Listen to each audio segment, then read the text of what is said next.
Hello दोस्तों, स्वागत है मेरी एक और नई कहानी में। आशा करती हूँ आपको ये कहानी अच्छी लगेगी। अच्छी लगे तो मेरे चैनल को सब्सक्राइब करें और कहानी को लाइक करें। चलिए शुरू करते हैं। एक झरोखा ऐसा भी कहानी है। हर सुबह उस पुराने लकड़ी के झरोखे से हल्की सी खड़खड़ाहट सुनाई देती थी, जैसे कोई बूढ़ा दरवाजा वक्त को पुकार रहा हो। वही झरोखा जिसकी चौखट अब दीमक खा चुकी थी और रंग जाने कब उड़ चुका था, हर सुबह फिर भी बड़ी निष्ठा से खुलता था। उस झरोखे के पीछे बैठी शांता देवी अपनी धीमी सांसों और कांपते हाथों के साथ उस बाहर की दुनिया को देखती थी, जिसे अब उन्होंने केवल देखने भर के लिए अपनाया था, समझने या जीने के लिए नहीं।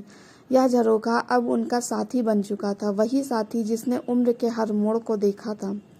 प्रेम, विवाह, माँ बनना, फिर अकेलापन, और अब यह चुप्पी जो कभी सन्नाटा नहीं बनती, बस भीतर ही भीतर बोलती रहती। शांता देवी की उम्र अब 70 के पार थी। जीवन में कभी पति का साया था, बच्चों की किलकारियां थी, रसोई की खुशबू और आंगन में तुलसी की गंध थी।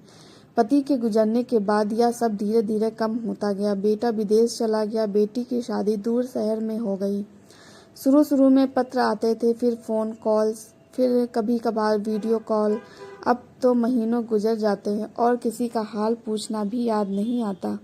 बेटे ने एक बार कहा भी था कि माँ को अमेरिका बुला लें, लेकिन शांता देवी ने मना कर दिया। वही बोली, वहाँ की सुख सुविधाओं में उनका यह झरोखा नहीं होगा, जहाँ से वह रोज अपने बीते जीवन की परछाइयाँ देख सकती हैं। वह झरोखा केवल एक खिड़की नहीं था, बल्कि उनके जीवन का दस्तावेज था। उसमें हर दिन की स्मृति टंगी हुई थी। उस झरोखे से वह आज भी वही नीम का पेड़ देखती थी, जिसके नीचे कभी उनका पति बच्चों के साथ बैठकर किस्से सुनाया करता था। वही गली जिसमें से बेटी दुल्हन बनकर ससुराल गई थी, और वही मोड़ जहाँ से बेटे ने पहली बार बस्ता टांगा था। आज इन सब स्मृतियों का रंग उड़ चुका था, पर झरोखे से झांकते हुए शांता देवी की आंखें उन्हें फिर भी वैसा ही देखती थीं जैसा कभी था। मोहल्ले के बच्चों की आवाज़ें अब भी गूंजती थीं, लेकिन वे आवाज़ें अब उनके कानों तक नहीं, सिर्फ दिल की परतों में उतरती थीं। एक दिन मोहल्ले की 7 साल की बच्ची रूही उनके दरवाजे पर आकर खड़ी हो गई, हाथ में कहानी की किताब और आंखों में जिज्ञासा लिए। उसने पूछा, दादी, आप रोज झरोखे से ही क्यों देखती हो, कभी नीचे क्यों नहीं आती? शांता देवी उस सवाल पर मुस्कुराई, लेकिन वह मुस्कान वैसी नहीं थी जैसी कोई खुशी मिलने पर होती है, बल्कि वैसी थी जैसे कोई अपने दर्द को ढकने की कोशिश कर रहा हो। उन्होंने धीरे से कहा, क्योंकि इस झरोखे से मुझे वो सब दिखता है जो अब कभी लौट कर नहीं आएगा।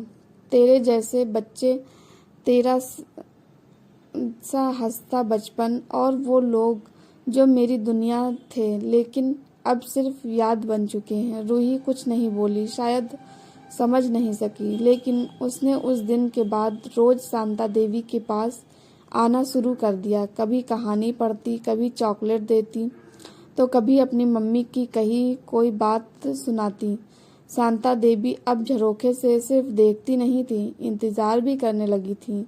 उनकी दुनिया में कुछ हरकत फिर से आने लगी थी, जैसे किसी पुराने तालाब में बरसात की कुछ बूंदें गिर पड़ी हों।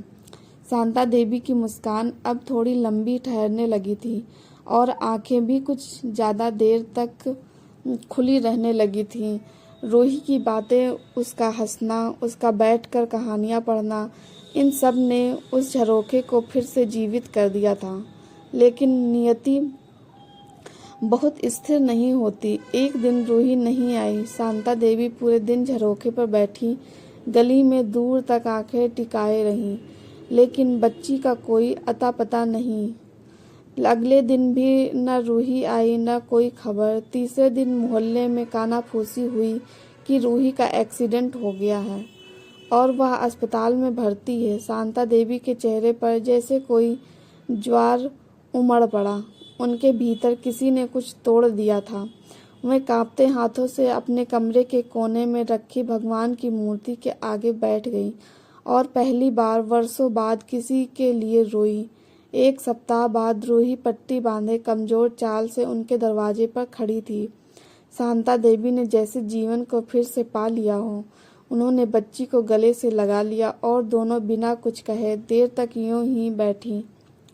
उस दिन से वह रिश्ता और भी गहरा हो गया। अब रूही रोज आकर उन्हें कहानी सुनाती, उनकी गोद में सर रखकर झपकी लेती और शांता देवी उसकी चोटी में उंगलियां फेरती हुई भीतर ही भीतर भरती जाती। उनके चेहरे की झुर्रियों में अब थोड़ा सुकून उतरने लगा था, जैसे वर्षों की तपस्या का फल मिल गया हो। एक शाम रूही ने पूछा, दादी आप भगवान से कुछ मांगती हो?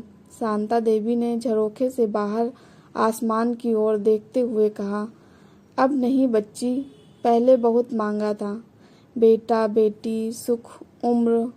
अब तो बस यही कहती हूँ कि जो दिया है प्रभु उसी में अर्थ दे दो।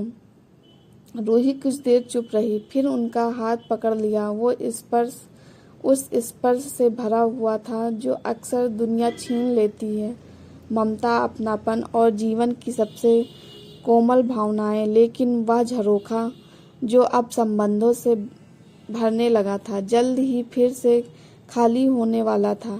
एक सुबह जब मोहल्ले की आवाज़ें उठने लगीं, चाय की केतली सीटी मारने लगी और स्कूल बस की हॉर्न गूंजने लगी, तब भी शांता देवी का झरोखा बंद रहा। रूही भागते हुए आई, कई बार आवाज़ दी, दरवाज़ा खटखटाया। जब कोई उत्तर नहीं मिला, मोहल्ले वालों ने दरवाज़ा तोड़ा। शांता देवी अपनी कुर्सी पर वैसी ही बैठी थी जैसे रोज बैठा करती थी। सामने चाय की प्याली रखी थी जो अब ठंडी हो चुकी थी। आंखें बंद थी और चेहरे पर एक ऐसी शांति थी जो केवल उन्हीं के हिस्से आती है, जिन्होंने जीवन का पूरा दुख चुपचाप पी लिया हो। वो ना कोई शिकायत, ना कोई उलाहना, सिर्फ एक मौन विदाई। बेटे को फ़ोन किया गया, उसने व्यस्तता का हवाला देकर आने में असमर्थता जताई। बेटी ने वीडियो कॉल करके रोते हुए कहा, माँ हमेशा मेरे साथ रहेगी। लेकिन माँ अब उस स्क्रीन से परे जा चुकी थी जहाँ स्पर्श नहीं पहुँचते। मोहल्ले वालों ने अंतिम संस्कार किया। रूही उनकी चूड़ियाँ और चश्मा संभाल कर ले गई। अब वह झरोखा फिर से हर सुबह खुलता है, लेकिन कोई वहाँ नहीं बैठा होता। हवा पहले जैसी ही बहती है, गली पहले जैसी ही शोर करती है, लेकिन वहाँ एक खालीपन है जो हर देखने वाले को भीतर तक चुप करा देता है। कभी कभी रूही वहाँ आकर किताब खोल कर बैठती है और धीमे से कहती है, दादी आज की कहानी सुनोगी? और झरोखे की पुरानी लकड़ी से एक सधी हुई सिसकी सी निकलती है, जैसे कोई आत्मा अब भी वहीं बैठी हो।